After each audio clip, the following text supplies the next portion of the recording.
Welcome to the milk bar. Welcome to the milk bar. Welcome to the milk bar. Welcome to the milk bar. Welcome to the milk bar. Welcome along to episode 712 of the Milk Bar. Jason Forrest here with you as ever, and we're also joined by Zoe Turner for one of our interviews this week, because she'll be along when we have a chat with Matt Goss, formerly of Bros, as he's out on the road with his big band, finding out about his UK tour. We'll be having a bit of a natter with the Jersey Boys ahead of their appearance at the Grand Theatre. Improv Wolves are along to let us know about their show at the Arena. We find out about the book They Rocked, We Rolled. Also coming up, Associate Director of Nursing at Compton Care, Jenny Warren, lets us know what about her new position there. And we're finding out about 101.8 WCRFM's additional frequency, as they'll be heading onto DAB soon. Chris Allen letting us know all about that. That's on the way on the show this week.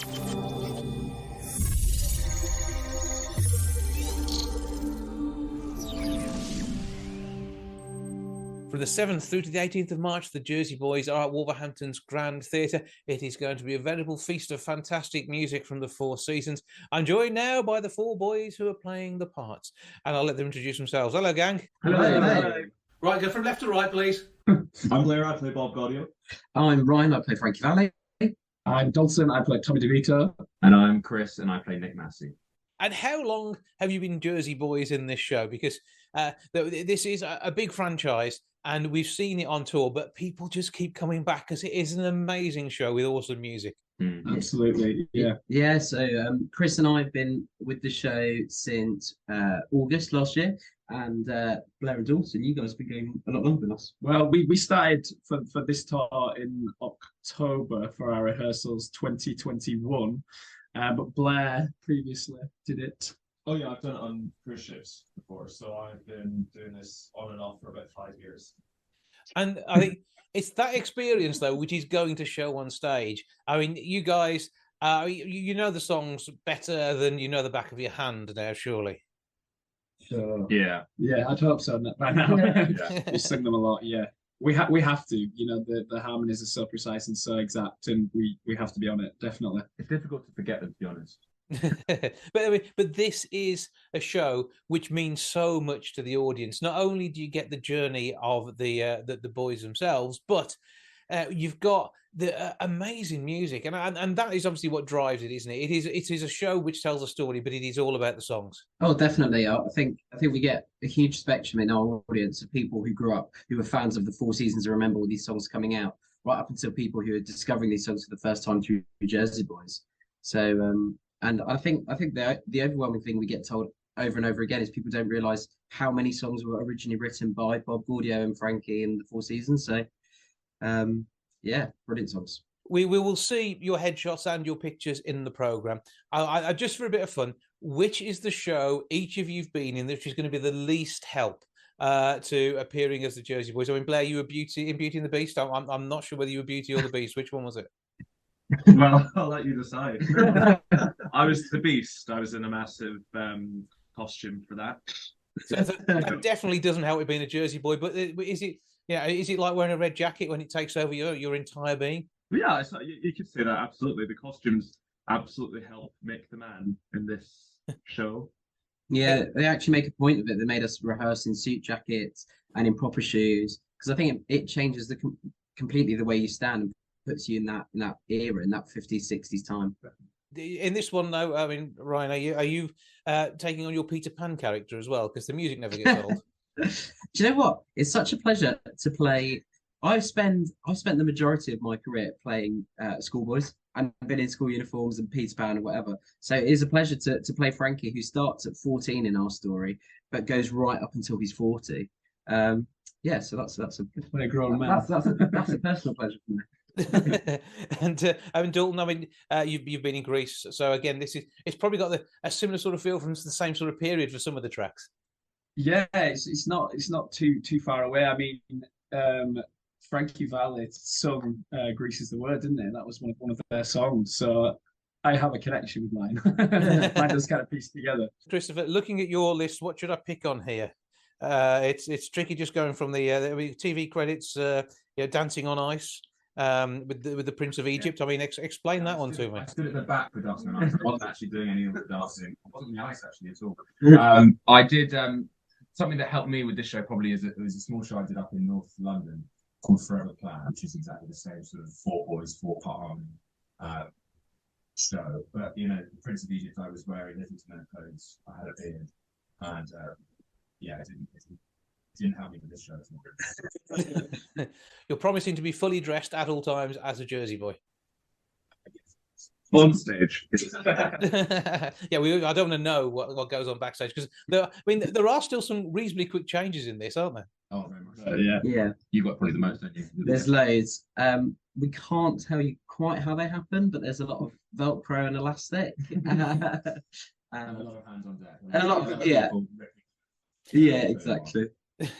You've got to have a favourite, so I've kind of got to ask you. Let's go down the line and get favourite songs. I guess right now mine is probably Opus 17. Don't you worry about me. Mine is probably Begging, just because I think I just love the beat, the groove, and where it comes in the story. Mine's Cry for Me. Always has been. Where's got such a lovely voice, and it's the first time we all sing together. It's just lovely. Can I choose that as well? That's allowed. It's the first time we sing it. Everyone sings together, and we've got some nice harmonies and get some great action. It's just that one there. It's very, very talented. And what's it obviously like being out on the road as a band who had their differences? It must be really tricky getting annoyed with someone when you're mates with them. We're not mates. No, it is. I mean, we start off as a group of 3, and you know, we are mates at the start. We sort of have a great time, you know, doing sort of the middle section of the show. And we do go through the trials and tribulations. And fights, but I mean, there's a few parallels. Like the story talks about, you know, four young guys on the road going to different cities they've never been to before, playing to sometimes amazing. Well, we're very lucky in Jersey Boys. Jersey Boys is really popular, but And the Mafia. And yeah. It's a show that has actually got it all, isn't it? Yeah, definitely. And with the tour, I mean, what's it like, you know, taking this to different theatres when, you know, you do get such a big audience reaction? I mean, this is all about, for a lot of people, growing up with the music, and yet you guys, this all happened a lifetime ago for you. I mean, this is the 3rd time Jersey Boys has gone out on tour in the UK. So with so many of the venues, we get a lot of first-time viewers, but a lot of people returning, partly because of the nostalgia with the music, but also because the show is such a success. It's so well written. So yeah, the audiences have been great in pretty much everything you've been to. Definitely. We've been very lucky. We have been very lucky. And you've got the New Jersey accents and the New Jersey language to cope with too. It's what I'm sure your grandmothers wouldn't be that impressed with when they first heard some of the things you say. But overall, though, it is about being believable in these parts. And again, this is something that so much effort's gone into just at the rehearsal stage alone. Yeah, I think, you know, the thing with this is people say, oh, you know, we sometimes get complaints about the swearing and things, but this is just a true story, and we're just telling it as real as possible. So there's no like hidden things. Like we did, like they did swear obviously, so we just swear. Like they did fight, so we fight. There was, you know, violence, so we have violence. Like it's just a true story. We tell it in its real form. Also a good excuse to go back and watch, because the 4 guys just came from New Jersey from like really humble beginnings. So go back and watch some of those like old gangster films like Goodfellas and like all that stuff. That I'm sure they drew on when they were writing Jersey Boys. Well, it's going to be an amazing run from the 7th through to the 18th of March. 01902 429212 is a box office number. grandtheatre.co.uk to get your tickets. Can we spring on you a quick 4-part harmony just to sell tickets? I think the signal's going. Well, we won't be that cruel. That's cool. But have a brilliant time. Break a leg. Make sure someone irons your jackets for you. We look forward to seeing you on stage. Thanks so much. Thanks so much. Matt Goss is back out on tour, and he arrives at the Symphony Hall in Birmingham on the 5th of April, part of a massive show with an awesome backing track. This is going to be absolutely amazing, and he joins us now to tell us more about the gigs. Hello, sir. Hello, my friend. How are you? I'm good. Good to be talking to you again. And it must be great being able to take a show on the road, which is basically it's the size of your Vegas show, but in a different place every night. Yeah, we're bringing a 15-piece big band and the Royal Philharmonic Concert Orchestra.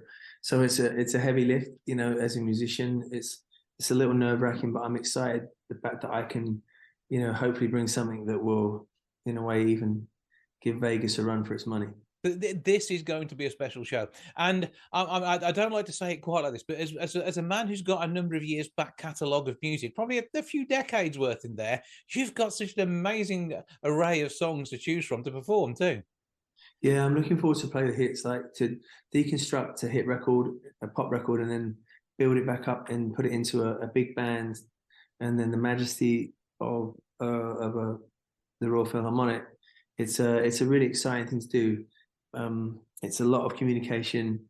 I'm absolutely exhausted. I'm not going to lie, but it's going to be a beautiful show. And what my dream would be is that I can do this, you know, year after year, so I can come back. And the Matt Goss experience is something that people go, I'm going to that show, is you know, because it's going to be a great night out. It's really important to me to give people a lift during these times, even down to the ticket prices. I've made sure that they're very reasonable. So it's very inclusive. I mean, it's probably the most affordable ticket out there, I think, and that's because of the times we're in right now. So I always want to pride myself in knowing where we are, and I think the tour like this is needed more than ever. Is there any songs that you're going to be playing? Because I know, like you say, you're going to be putting in a different spin on the songs that you're doing. Is it going to be things from like your new album, as well as maybe some Bros songs or some of the stuff you do in Vegas? What can people expect? Yeah, I'm certainly going to do the hits. I played those in Vegas a long time. I Owe Nothing, One Will Be Famous. They'll be in the set. Maybe a couple of others. I've got a couple of nice songs that I've done well with that will be in there. But it will just be very, very dynamic. When you have a big band, you know, we usually associate that big sound with like rock guitars, but you know, we've obviously got guitars and stuff. But when you have that many horns and a big band, that very, very powerful sound, and then you wrap it around with a Philharmonic, it's definitely an incredible experience. It's like a power that I've not experienced before. Especially some of the venues that you're playing in as well, like they're quite iconic for that type of music and that type of sound, aren't they? Yeah, I mean the Royal Albert Hall, in you know, is my London gig. I've had to move a few dates around just purely because of an ongoing issue with my collarbone here, which does actually affect your breathing and movement, but it's all part of it, really. You know, I've cancelled very, very few shows, and I was adamant that I wasn't going to cancel this one. But it's really. I was going to ask that, because a few of the shows have been rescheduled, haven't they? They've been pushed back a bit. Is that due to the injury that you've got? Well, it's a really weird thing, because, like, you know, it's being on stage for so many years that you do encounter certain issues, but they've not been cancelled; they've just been moved to the back, so I have more time to prepare. And just, you know, otherwise, what will happen? Those front shows would have had to been cancelled, and I said, like, quite loudly, no. And when it comes down to your sort of stage show and stage presence, obviously you know how to use the stage. That is absolutely a given. But I mean, do you enjoy a few costume changes along the way? I used to kind of, when I was younger, think about getting changed on stage and stuff. I think now, being a man and stuff, I think there's something good about letting your outfit slowly, you know, get beaten up, and, you know, maybe the jacket can come off and you can undo your button. And just, I think there's something about the unraveling of you on stage. Certainly in Vegas, I wear my tux, and layer by layer, you know, and as the more you sweat, I think the better the show gets. My hope is that, you know, I'll be very sweaty at the end of it, because I just put my heart and soul into it. But I'm not into the costume change thing anymore, because as one of the lads, I think it's just much more stronger to come on, and that's who you are for the evening. And obviously you change for the after party or the meet and greet. And but no, I'm not that. It's all about the music. It's all about the standard of music, the quality of performance is what I'm connected to. But I will be bringing my fabulous, that's for sure. So I've seen things on the internet in regards to how many vans you might have to be able to move all this around for each of your showers. It's quite a huge trail, isn't it, to put from one place to the next? There's well over 50 people involved in moving this from city to city. And that's not including the people that are coming on the road. So logistically, I don't know, like it's huge. Probably take a few more months of break, but yeah, it's you can never make everyone happy, but all I know is that I'm a committed artist, and I really, really care for my fans.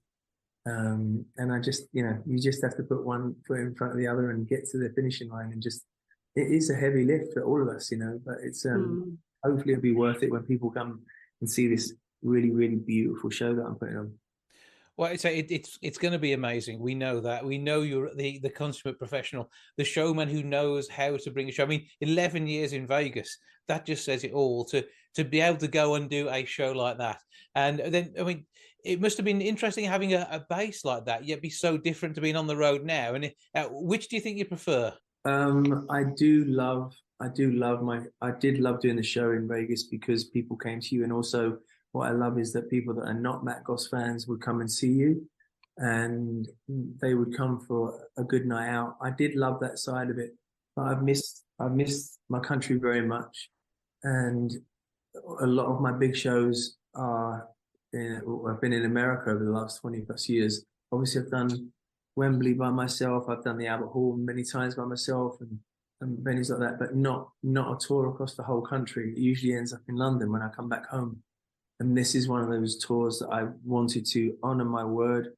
Fans have been giving me a hard time for a long time to bring a show, but the reality is I'm the guy that can put on the show and rehearse and get the show ready, but there's a big machine of people around that take care of the tour, and logistically to put on a tour across the whole country, 16 shows, is an undertaking of a proportion I haven't had in a long time. Even back in the day in Bros, I don't think we did 16 towns. But I either go big or go home.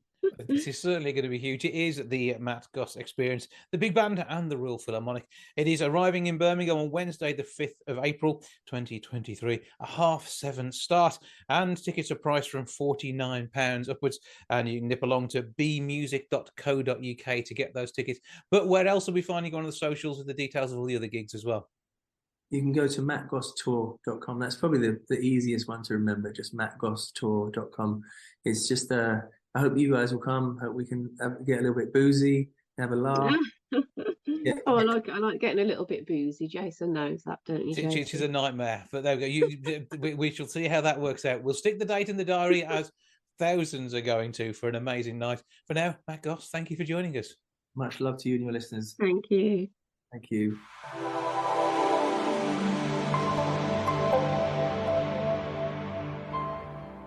It's very rare that I prep for an interview, especially when I'm talking to an improv group. I'm joined now by Improv Wolves, who are at the Arena Theatre on the 3rd of March. That is the only thing set in stone, apart from the ticket price. To tell us more, I have Lawrence Saunders, Lee Goodall, and Robert Lane, not necessarily in that order. Hello, boys. Hello there. Oh. Hello. Hello. Right, who's going to be chief talking person? No, that's me. No, that's Rob. Rob, do you think? I'll start, and then someone can jump in when I run out of ideas. Okay, go for it. What's happening? Or what's not happening? Or what might happen? So the Improv Wolves will be at the Arena Theatre, as you've mentioned, on the 3rd of March. Improv Wolves is a fairly new improv group featuring myself and Lee and Lawrence and Matt Dibbins. And it's short form comedy improv. So if anybody remembers Whose Line Is It Anyway, that's the kind of vein that we're doing. So they're short scenes created on the spot from audience suggestions, loosely based around games some of the time, but the main idea is that we're creating characters and sketches on stage influenced by whatever it is that the audience gives to us. So whatever takes their fancy is what you could end up doing. And I say could because there's always an opt-out clause that you can't quite read a bit of paper, can you? Yeah, although I didn't quite catch that one. Sorry. What was that you said? Yeah. Works every time. But I mean, Lee, what's your part in this? Because you're very smartly dressed compared to the rest of the gang. My part is to hastily prepare for this, having returned from work. But with it being an improv spirit, I prepared absolutely nothing besides saying you should definitely come to it. Okay, that's a good start. You're selling it there. You're so believable. I'm with you on that one. Lawrence, Yes. nice range in woolen wear there. What do you wear for improv? That's a question. Well, that is a really good question. It depends on where we're doing it. Sometimes you might feel that you need to wear a suit of armour, I guess. It depends on the. This is the arena. Everyone's warm, fluffy, and friendly there. Well, everyone is. So I might wear something warm, fluffy, and friendly, a bit like maybe this jumper. Or one of your furry suits. Well, I've got I have got a monkey onesie. That could do the job. Which I could wear. Yeah. But do you think I should? I think I have it just in the dressing room, just in case somebody comes up with something that involves a monkey onesie. Onesie, yeah. That would be good. Okay, so the difficulty is whenever we're talking about one of these events, we don't know what's going to happen. No. So last time on Improv Wolves performed, what happened there? Last time Improv Wolves performed over for some of our friends in Birmingham at a thing called the Midlands Improv Night over at Thousand Trades at the Jury Quarter, which I'll also give a plug to. That group are doing a different show every week, by which I mean a different format every week, and it's a little bit of a community building there around improv in Birmingham. Great people performing, great nights happening, and that's something that we're kind of keen to try and do here in Wolverhampton, really, to be honest. As far as I know, there's not much of an established improv scene. And it would be nice to start building one. So our last show was there. The first show that we did was a great night over at the Lighthouse, the cafe bar area there. That was the first time we'd performed as Improv Wolves. We had an absolutely amazing night and thought maybe we'd found a home for ourselves there where we could build this little community. And then just some short weeks later, the place closed. And I don't think it was our fault, Jason. No. Those two things aren't linked. No, we're not going to hold you responsible for that. And the arts in Wolverhampton needs you, and it needs the Lighthouse. So fingers crossed for the future there. Yeah, well, definitely fingers crossed, because it's such a great place, isn't it? You know, there's so much. There was so much that was going on there, and it was, I think it was great for Wolverhampton to have that place, And there are lots of people who are doing stuff. So I was at part of Wolverhampton Literature Festival. I went to watch the Wolverhampton Film Festival showcase at the Arena Theatre last weekend. And that was just a showcase of people making films either set in Wolverhampton or based around Wolverhampton, or they're from Wolverhampton. And as with so many places, I'm sure, I know that Birmingham's the same and the West Midlands is the same all over. There are people doing amazing things. And we just need to have, as you have been doing, Jason, I know for so long on this podcast, sharing what people are doing and building a community around it. And that's part of what we're really interested in, as well as obviously having a laugh. Because even when you get people like Lee who don't speak at all, pretty much, it's all part of that one community, isn't it? Yeah, well, you mentioned about it being different every night, but the audience are very different as well. The last thing we did, we dropped. You're in the middle of a scene and you think you're dropping a few things that should be like surefire hits because it's a joke that makes a quite contemporary reference or something. And you think, oh my God, there's an entire row there looking a little bit confused. And then you speak to them afterwards, like, oh, we had a great time. Like, where have you come from? And the last one, we had someone who came from Brazil, a person next to them were from Peru, then Argentina. And they were traveling across the UK and into Europe. And of the few things they'd chosen to do, it was to come and see an improv show. Yeah. Wonderful. It was amazing, wasn't it? There's the Belgian couple as well at the end of the row, and they were all on that row, weren't they, as well? And it was interesting, and I guess it depends on what the kind of improv that's done, but I guess in our shows, apart from talking like we're doing now, we're kind of a bit physical as well. And I think that helped for those particular members of the audience where English wasn't the first. I mean, their English was better than mine anyway, and that's my first language. English was a second language for them, and I guess because we're dealing with comedy as well, there's something there that makes it accessible. I think. Yeah, well, It sounds like they had a good night, whatever happened, even if they hadn't got a clue really what was going on. But I think that's part of the magic of improv. You get drawn into it as well, don't you? Yeah. I actually think the audience are there with you. And improv nights are those things that you probably should never film, should not be released as a DVD box set later on, because it is about being part of the audience. And whose line is it anyway? I'm sure they used to probably record 2 to 3 hours to get a half-hour episode. Yeah, and I think, Jason, what you're saying there about being part of the audience and being with it, I think that is definitely one of the beauties of it, because you're actually there when something is being created. It's being made up on the spot in front of your eyes. You may have had some input if you're in the audience, you may have suggested something that sparked it. And actually, when you go to see, we go and watch a film or see a TV show, or you go to watch live music or live theatre, stand-up comedy, whatever it is, very rarely do you get to see do you get to see the whole process from it being thought of, created, and worked on right in front of your eyes. And I think that's what improv does well. Of course, that means that it can go wrong, but it also means it can be you're part of a magic experience in a sense, because you're seeing it being created there and then right in front of you. So I think that's a good thing. And sometimes you get that with stand-ups. People like stand-ups when they riff with the audience. I know Lee used to do a lot of stand-up, and you'd be really engaging with the audience members there, and people get off on that because they feel that it's not going to be repeated, because it's special for them there and then. And I think that's why people, on a level, why people enjoy it. And there's also all the TV shows we've got at the moment, that are things like the Bake Off and the Pottery Throwdown and stuff. They're not live, but you're actually watching someone go through a creative process, aren't you, from beginning to end, in a sense, whether they're baking a cake or throwing a pot or whatever it is. And people enjoy that. They also enjoy the bloke on the Pottery Throwdown crying, don't they, when someone's thrown a nice pot. I think that's special. That's part of the magical moment. It is. None of us will cry on the night, hopefully. I mean, there's always a possibility. You never know. Well, that would be we should make them cry. That would be amazing. The thing is with the fleeting nature of it, we've spoken about, we should have recorded that. That would have been really cool. We put a YouTube channel, Instagram, put it on there. And you always think, well, those things exist in a bubble, and they might have been wonderful at the moment. But someone asks you, did you have a good gig last night? Oh, yeah, it was fantastic. This happened. And they can look at you like blankly, Like there was one gig we did where I ended up being Henry VIII, being quite rudely accosted by his own horse. And those moments at the time, they're fleeting and brilliant, and then explain to somebody else makes it sound like you have some really quite difficult and unresolvable issues. And of course, it's so obvious. Like in the show, it made perfect sense that Lee was Henry VIII and his horse was doing whatever he's doing, because that's where he'd been led to and gone. But for anybody who wasn't in the room at the time, it's quite why what are you doing that? And it's true, Jason. It's a notoriously difficult thing to sort of film and capture. Really.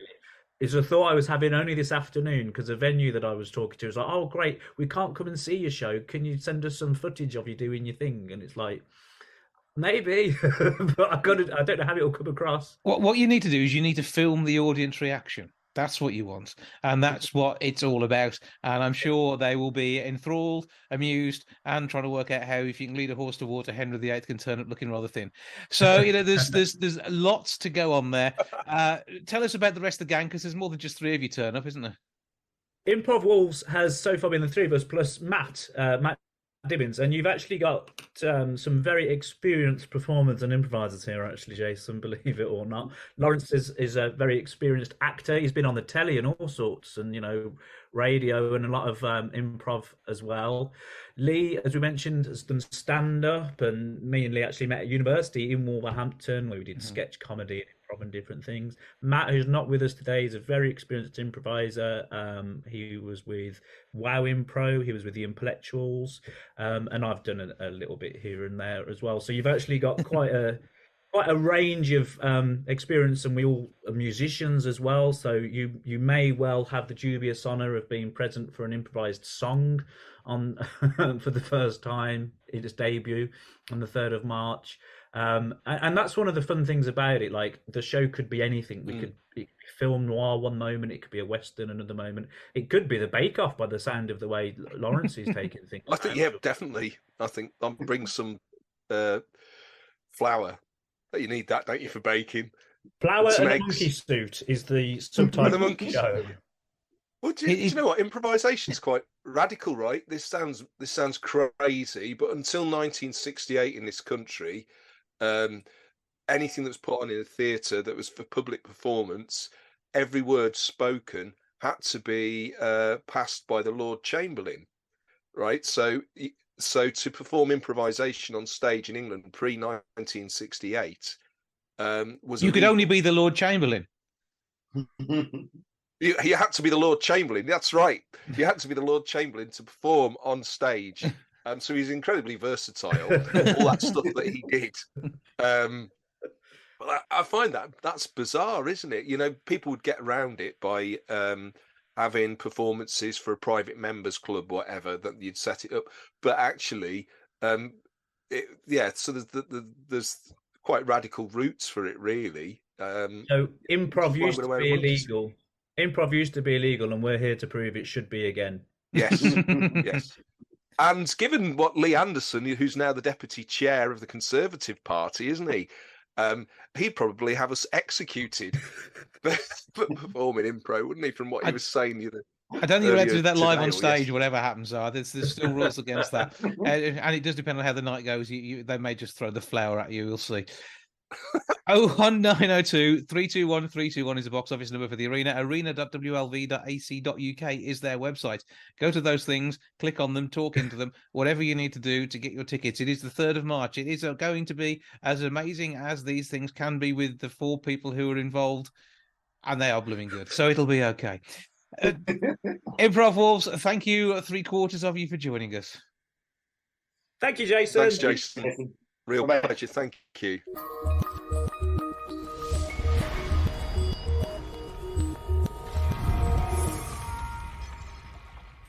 As part of the literature festival that took place in Wolverhampton over the weekend, there was talk of rock and roll music. The man giving that talk was Paul Morris, who joins me now to tell me more. Hello, sir. Hello. Hi, Jason. Obviously, this isn't your story. You were telling somebody else's tale. So explain a bit about what was going on and give us some of the background and share some of the wonderful stories. Okay. The background to it is that I decided to write a book 2 or 3 years ago called Chasing the Light Fantastic. My first idea about that book was to write about the bands that I'd seen in the 1960s in the Wolverhampton area, the youth clubs we used to go to. And basically, I was just going to write about the bands like the Montanas, the Californians, In-Betweens, and so on and so forth. But I realised somebody had already done it. And the guy who'd already done it was a guy called Keith Farley. Keith had written this book called They Rocked, We Rolled. And that became the reference book to my book.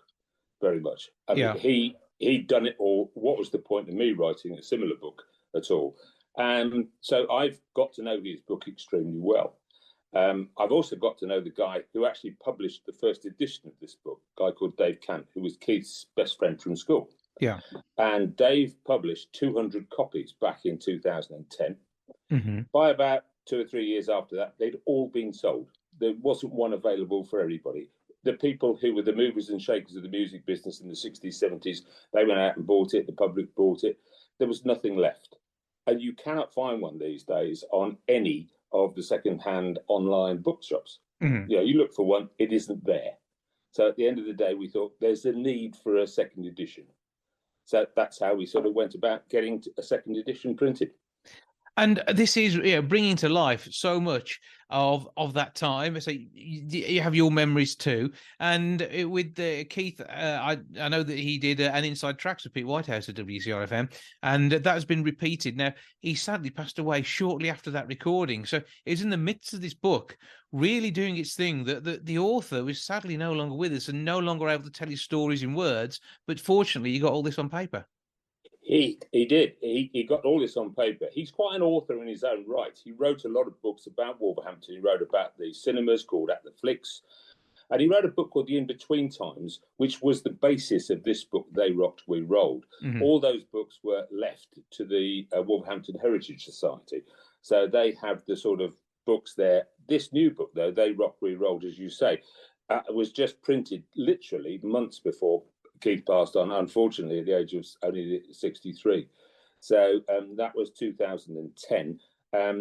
So 12 years on, here we are making sure that all this heritage and all this, the music is it speaks for itself for the time.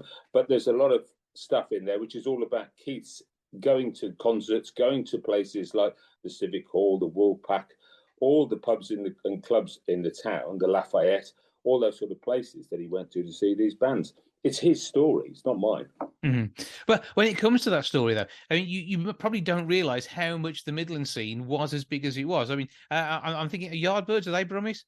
I'm not sure about the Yardbirds, but certainly the Birmingham scene and the Wolverhampton scene was very, very big. And a lot of these bands, what I liked about these bands, and I've met actually many of these band members now, is the fact that they worked so hard at the time.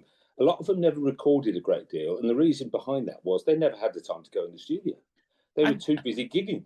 And they were kids as well. I mean, we're talking, they were probably 14, 15, 16 rather than in their 20s. And they were out there doing this, heading out on the road. And public transport must have been a wonderful thing when you're carrying a drum kit. Well, one or two of them, I think, had guys who wrote, sort of drove them around in vans and that sort of thing. There's a wonderful picture in Keith's book of Giorgio and Marco's men white van. And that's one of the things. Again, Keith interviewed, I've got the cassettes of Keith interviews, and there is about over 40 interviews with many of these band members and also the managers and the people from the Astra agency who were very instrumental in getting these guys out to all the clubs. All these guys were interviewed by Keith. And when you listen to those interviews, it's social history and it's intrinsic to Wolverhampton.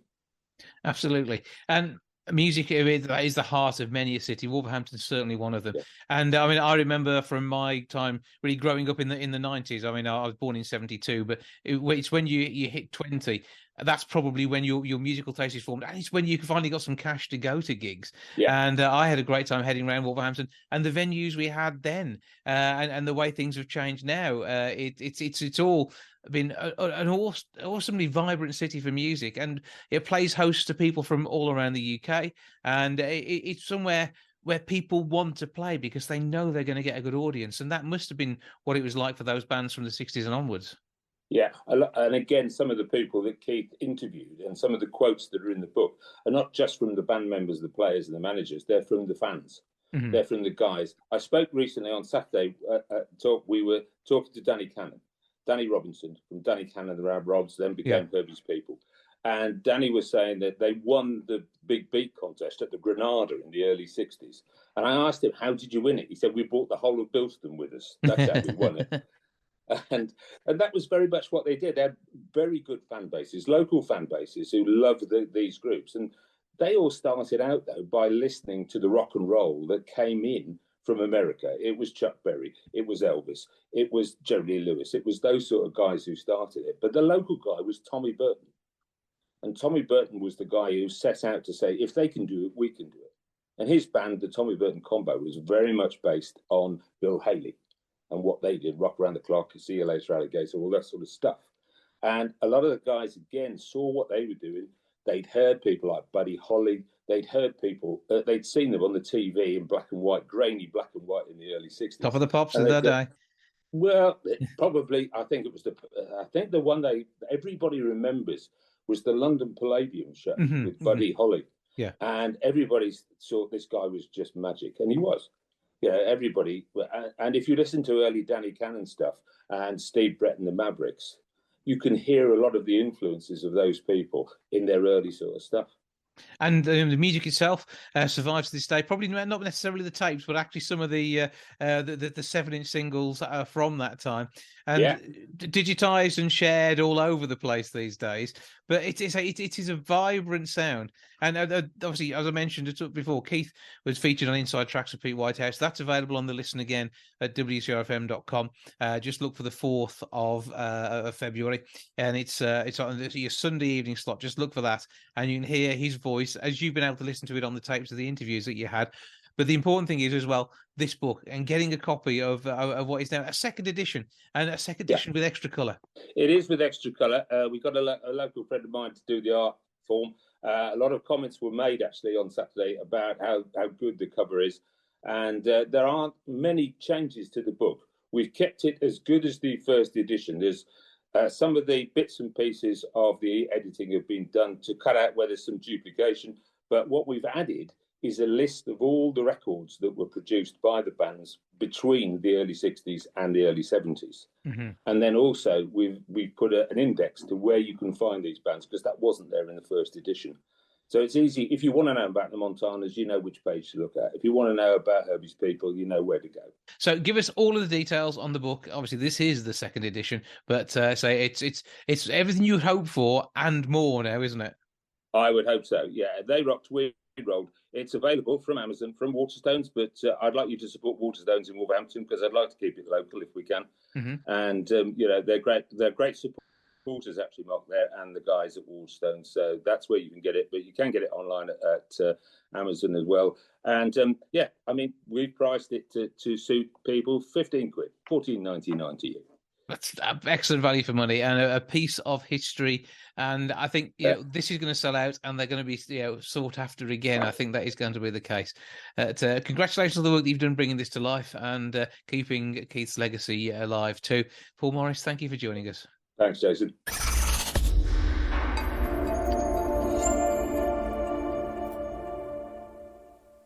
There's a new person in a key position at Compton Care. He's an Associate Director of Nursing. To tell us more, I'm joined now by that very person, Jenny Warren. Good afternoon. Hi, Jason. How are you? I'm good, and I hope we find you well and enjoying your new life in this role at Compton. Yeah, absolutely. Really busy at the minute. Got lots of great plans, but very much enjoying it. Absolutely. Now, we all know that Compton has got the hospice side, where it looks after people who may be in palliative or end-of-life care, but there's also the outreach to the community, and Compton is always about allowing people to live their best life possible, and really that's vitally important that they're getting the kind of nursing care they need for that, and that's where you and your team come in. We do indeed, yeah. It's very much about outreach into the community and reflecting what our local community need.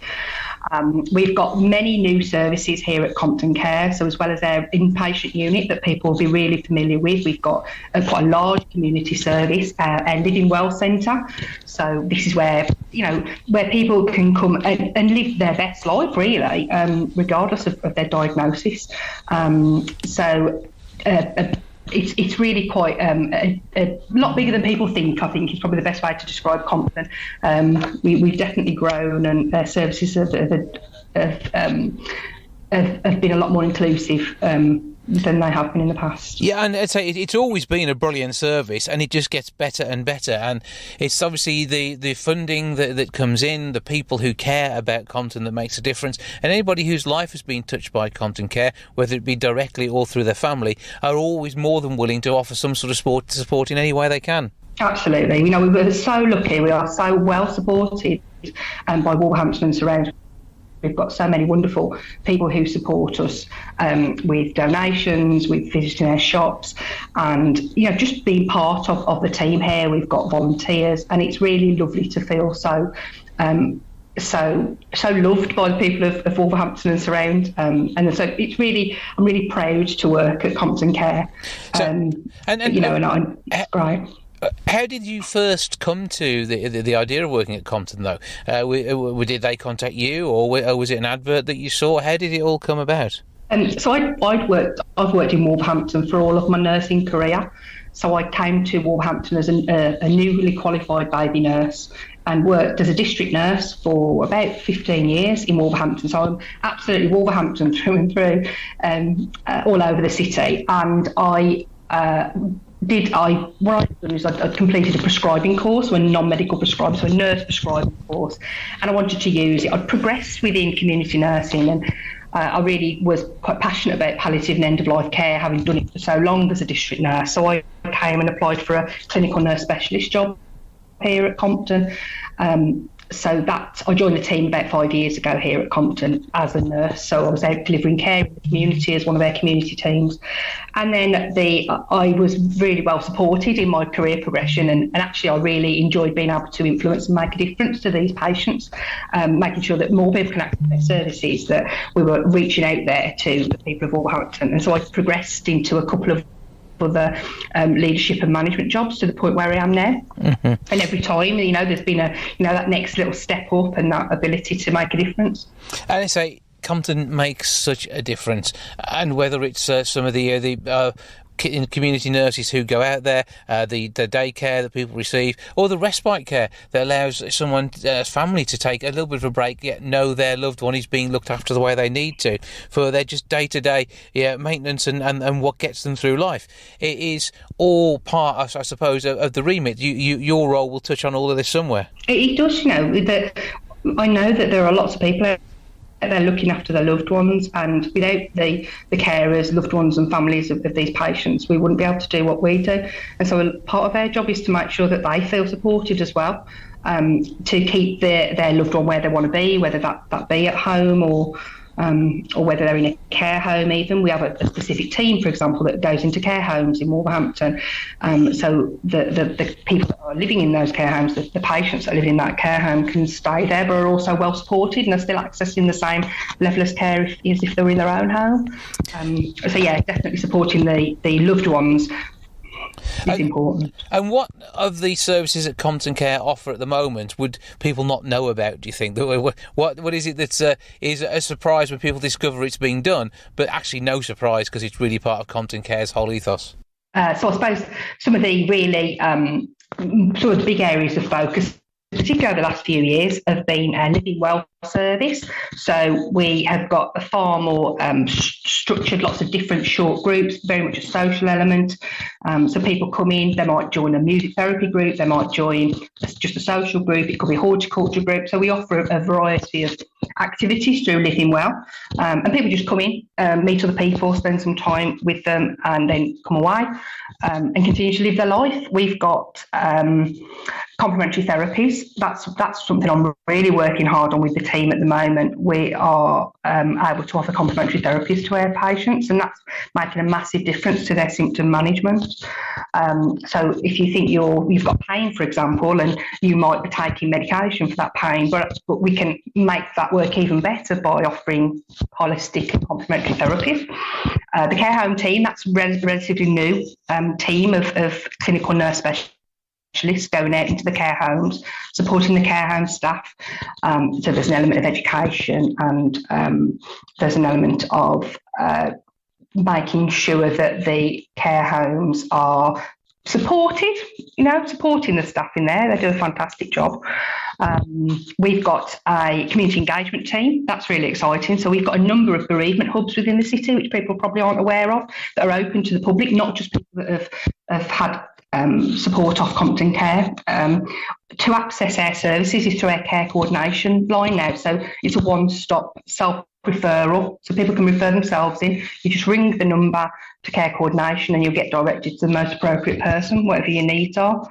And that's available on our website as well. So, all of our services are listed on there. And if you're not sure and you just think you need help, you can ring through to care coordination and they will point you in the right direction, get you to the right person.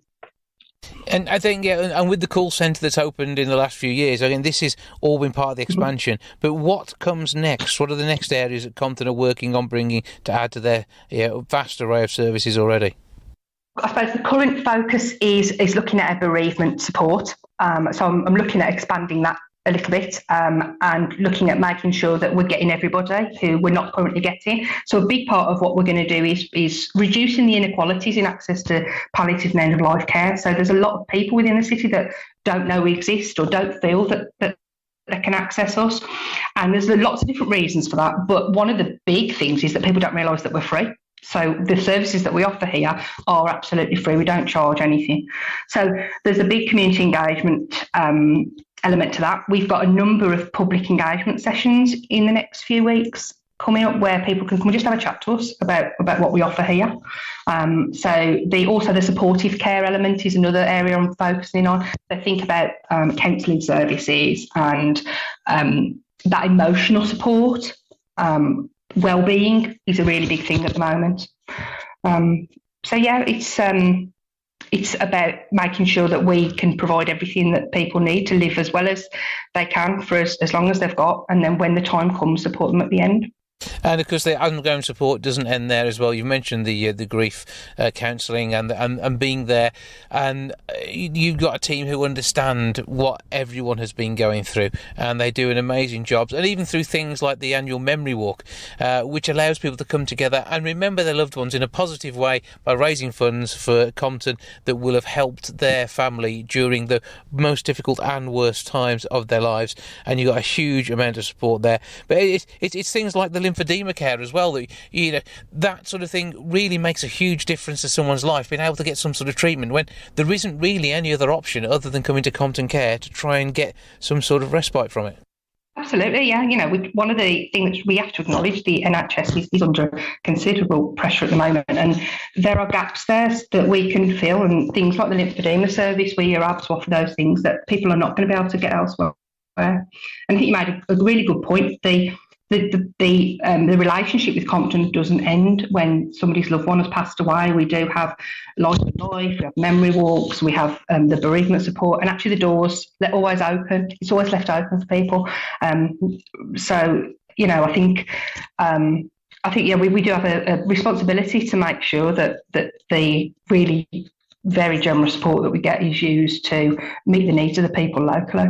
Well, Compton is an amazing organisation doing so much good for our community, and it's sort of the community helping to serve that through the fundraising that takes place. It would not be there without the private funding that comes in from people across our area. ComptonCare.org.uk to see what is on offer, to look for help, or to see how you can help. And there's all sorts of fundraising, there's the lottery, and if you see an event that's supporting Compton, do go along and support it. So I'm looking forward to being part of that memory walk again this year. I was invited along after I did the announcing and stuff for the last one, so I should be down there for that. And of course, we've got the Round the Wrekin coming up in the not too distant future as well, haven't we? Absolutely, yeah. These big events for us every year. They are. It's a great time to get everybody together. And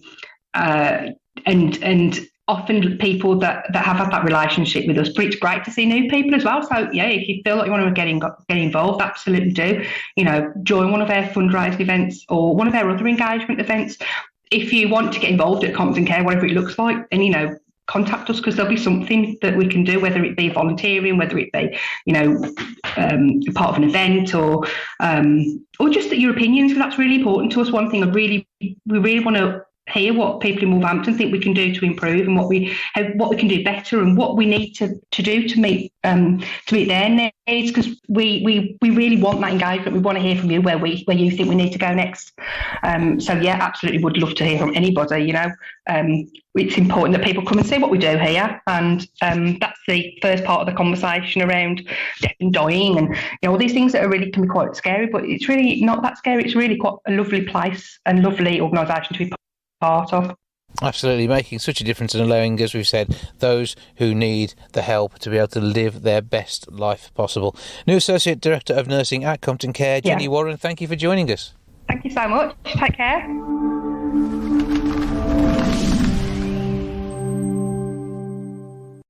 Wolverhampton DAB Limited have been successful in their bid to get the multiplex licence for Wolverhampton. A lot of those words may not mean a massive amount to you, but we will now explain more. Because the company that we are talking about here is part owned by the group behind WCR FM, and Chris Allen, our chair, is here to tell us what's going on. Hello, sir. Hello there, how are you doing? Oh, good. And first of all, congratulations are in order for all the hard work you, the rest of the board, and everyone else involved have done on this so far. Well, I think what we did was we chose the right people to work with. That was the important thing. And a lot of the bid that went in is technical. As you know, I'm great on technology. So we rely on lots of other people to help us put that bid in. But we partnered up with a couple of guys, David Duffy and Chris Hurst, who've got experience from working around the country. And they led on the bid. And we know we backed the right people now.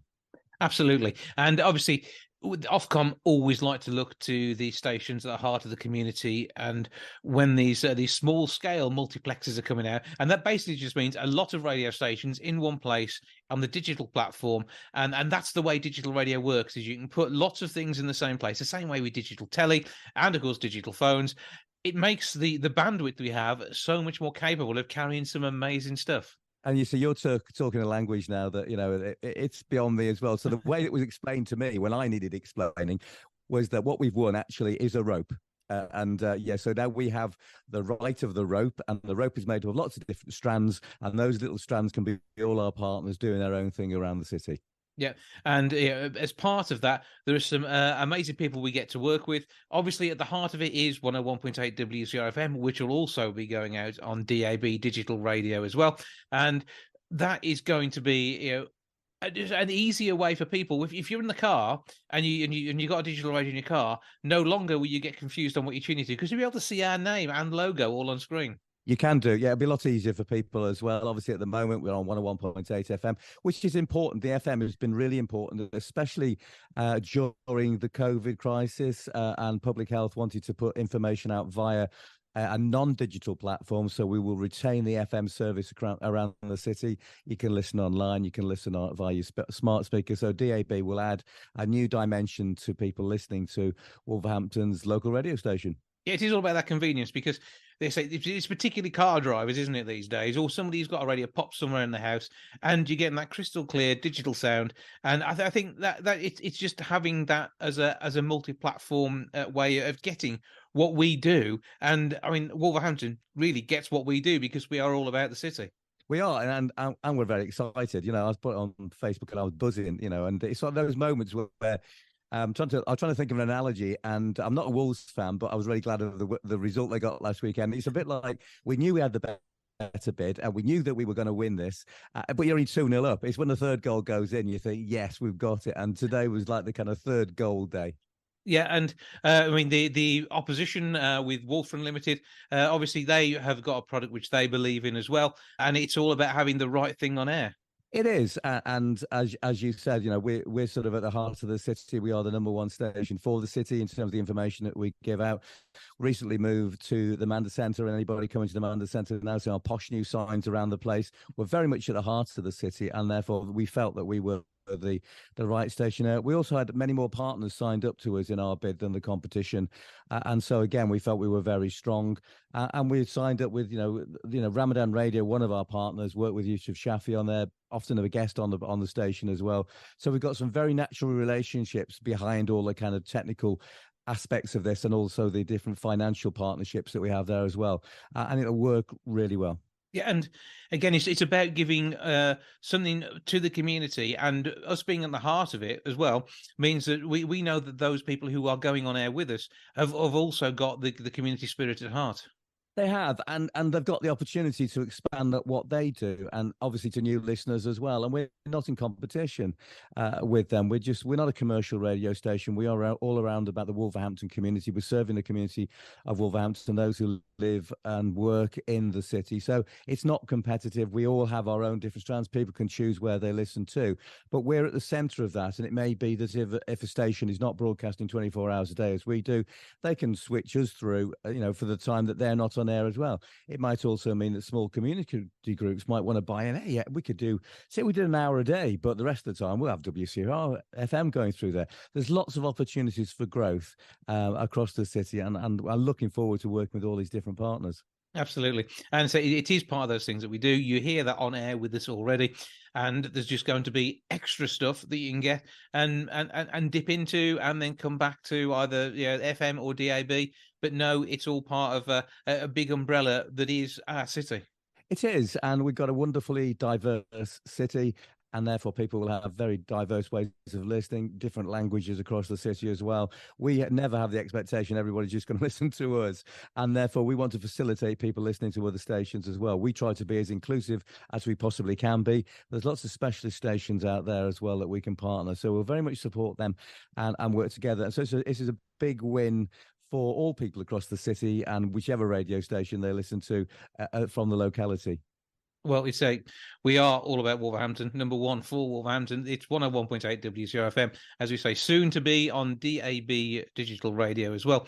And it always seems a bit weird, because it's DAB, digital audio broadcasting, and then to say digital radio on the end as well, just so you know what it is. They didn't do brilliantly well when they came up with the acronym, did they? They didn't really. And I think, we're still going to be 101.8 WCRFM, but we're available on DAB. That will be probably the way that people will just begin to learn that we're out there as well. And what we are going to do as well, it's just a little competitive edge. And it's probably wrong to set this up at the beginning in case we fail. But the record from getting the announcement, which is today, to being on air is 72 days.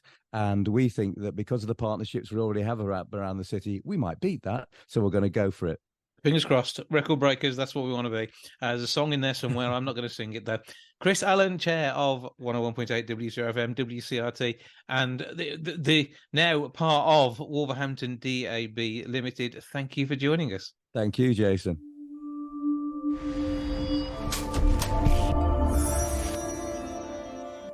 That's your lot for this week. Thank you so much for joining me. Back with episode 713 next week. I'll see you then. Ta-ra for now. Goodbye from the milk bar. Goodbye from the milk bar. Goodbye from the milk bar. Goodbye from the milk bar. Yeah.